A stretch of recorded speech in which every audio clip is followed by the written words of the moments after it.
नमस्कार, स्वागत है आप सभी का। आप देख रहे हैं एनएमएफ न्यूज। आपके साथ मैं हूं नम्रता चौधरी। बिहार में सफलतापूर्वक एसआईआर हुआ, पारदर्शिता के साथ चुनाव हुए। बारी है बाकी राज्यों की जहां पर चुनाव होने हैं। चुनाव आयोग ने एसआईआर की प्रक्रिया शुरू भी कर दी है और ये अपने अंतिम दौर में ऑलमोस्ट, मुझे कहना चाहिए, पूरी हो चुकी है। ड्राफ्ट भी सरकार के हाथ में है। लेकिन इन सबके बीच अगर एसआईआर लिस्ट में आपका नाम नहीं है तो आप क्या कर सकते हैं? आपके जहन में कहीं ये तो नहीं आ रहा ना कि यार डॉक्यूमेंट्स तो पूरे हैं, कहीं मैं घुसपैठिया तो नहीं?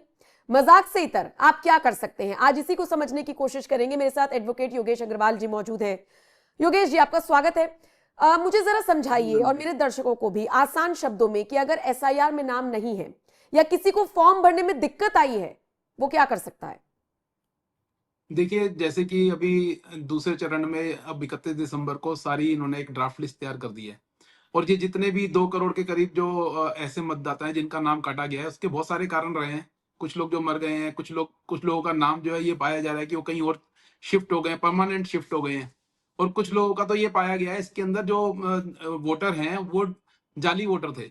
तो जितने भी इस तरह के वोटर्स थे जो 2 करोड़ के करीब ये निकल के आए हैं अब सामने, इन सबको अब नोटिस जारी करा गया है। सबको एक टाइम दिया जा रहा है, 21 जनवरी तक का इनके पास टाइम है। अब ये जाकर के अपने ऑब्जेक्शंस फाइल कर सकते हैं।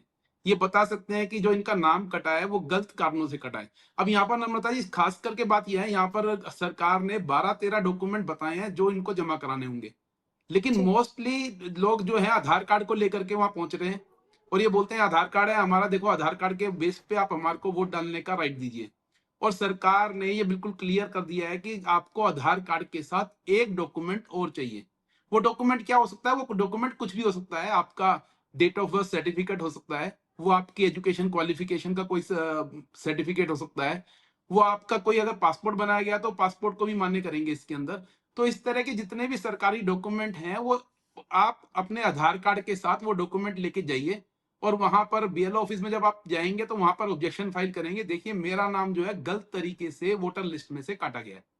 और अगर उनको ये बात लगेगी ठीक गलत तरीके से वो इनका नाम कटा है, तो उसको दोबारा से ऐड कर दिया जाएगा और वो दोबारा से जाकर के वोट डाल सकते हैं इसके अंदर। तो इसमें घबराने की कोई बात नहीं है।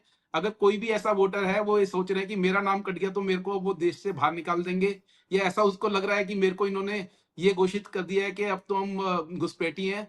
देखिए, अगर कोई भारतवासी है और उसके पास इस चीज के प्रमाण है कि वो इंडिया के अंदर लंबे समय से रह रहा है, अब खाली आधार कार्ड के बेस पे उसका ये प्रमाण नहीं माना जाएगा।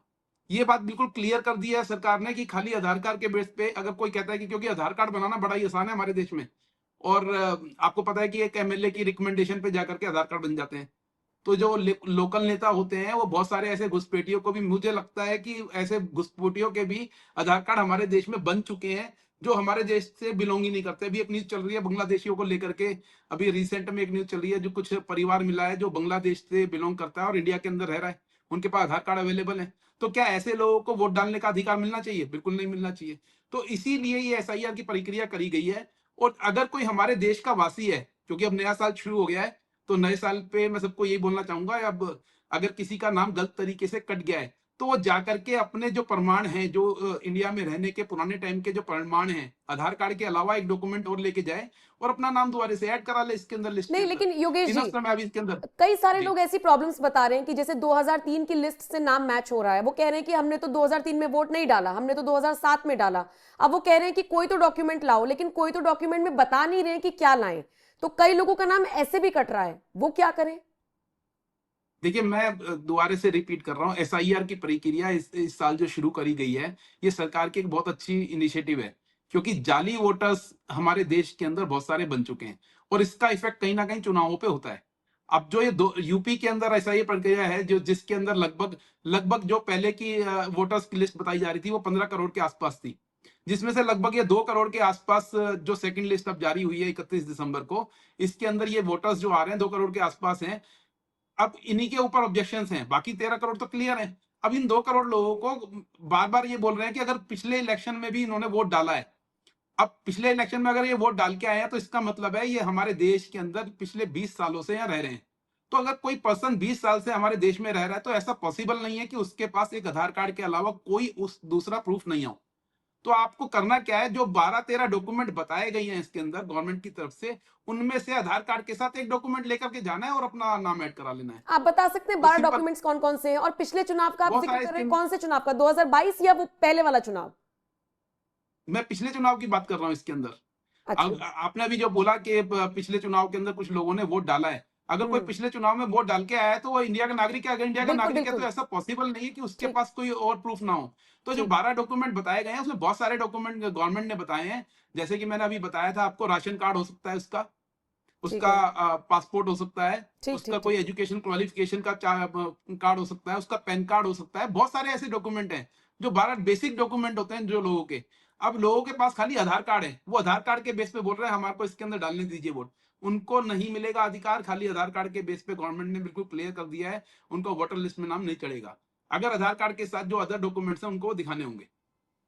योगेश जी, एक एक आखिरी सवाल ये कि कुछ लोगों में डर का माहौल है, और शुरुआत में हालांकि मैंने मजाक में कही ये बात कि लोग सोच रहे हैं कहीं हम घुसपैठी तो नहीं, लेकिन ऑन अ सीरियस नोट भी लोग इसी तरीके की बातें कर रहे हैं कि जो डॉक्यूमेंट्स वो मांग रहे हैं, जैसे मे बी उनके बीएलओ ने कहा हो कि भाई आप 10th क्लास की मार्कशीट ले आइए, वो तो आपके पास होगी, या कोई ऐसा डॉक्यूमेंट जी।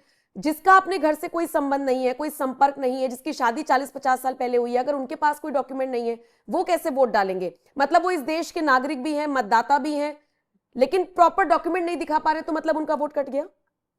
देखिए, मैं इसमें फिर से बताता हूँ, क्योंकि एसआईआर की प्रक्रिया कहीं न कहीं घुसपैठियों पे लगाम कसने के लिए चालू की गई है। और हमारे देश में से ऐसे वोटर जो 2-2 3-3 जगह वोट डालते हैं, उनको भी इसके थ्रू निकाला जा रहा है। तो एक फेयर एंड प्रॉपर इलेक्शन हो, एक फेयर प्रक्रिया इसके अंदर चले, इसीलिए पूरी एक्सरसाइज की जा रही है। अब अगर कोई ऐसा पर्सन है जो कहता है मैं 40 साल से इंडिया में रह रहा हूँ और उसके पास कोई वैलिड प्रूफ नहीं है, तो यहाँ पर सरकार ने ये भी बोला है कि वो अपने माँ-बाप का प्रूफ दिखाए। अगर वो कहता है मैं 40-50 साल से यहाँ रह रहा हूँ, तो उसको अपना जो फैमिली ट्री है वो बताना पड़ेगा कि वो किस फैमिली से बिलोंग करता था, किस गाँव से आया है, कहाँ से उसकी पुरानी जड़ें लगी हुई हैं। अगर वो ये भी नहीं प्रूव कर पा रहा है कि मेरे जो माँ-बाप हैं वो किस शहर से बिलोंग करते थे, मैं इंडिया के अंदर कब से रह रहा हूँ, मेरी फैमिली कब से रह रही है, अगर ये चीज़ भी नहीं प्रूव कर पाएगा, तो उसका कोई सॉल्यूशन नहीं है यहाँ पर। उसको तो हम घुसपैठिया ही बोलेंगे। देखिए, ये हम्म। बोल बोल देना कि मैं 40-50 साल से यहाँ रह रहा हूँ और मेरे पास कोई भी प्रूफ नहीं है, ऐसा पॉसिबल नहीं है। सरकार ने बहुत सारे दस्तावेज इसके अंदर डाले हैं। और अगर कुछ भी नहीं है तो आप अपने फैमिली ट्री बताइए कि आपके माँ-बाप, दादा-दादी कौन है, आपके चाचा-ताऊ, कोई तो रिश्तेदार इंडिया के अंदर रह रहे होंगे। ऐसे प्रोसीजर भी इसके अंदर बनाए गए हैं जिसमें आप रिश्तेदारों के प्रूफ ले जाकर के भी अपने नाम को ऐड करा सकते हैं। ठीक है, यानी कुल मिलाकर घबराने की कोई बात नहीं है। ये एक ऐसी प्रक्रिया है जिसके जरिए चुनावों को पारदर्शिता के साथ कराए जाने की एक पहल है। इसमें हर नागरिक का न सिर्फ सहयोग मांगा जा रहा है, बल्कि ट्रांसपेरेंसी आए चुनावों में, ये भी प्रमुख तौर जी। पर निश्चित किया जा रहा है। शुक्रिया योगेश जी।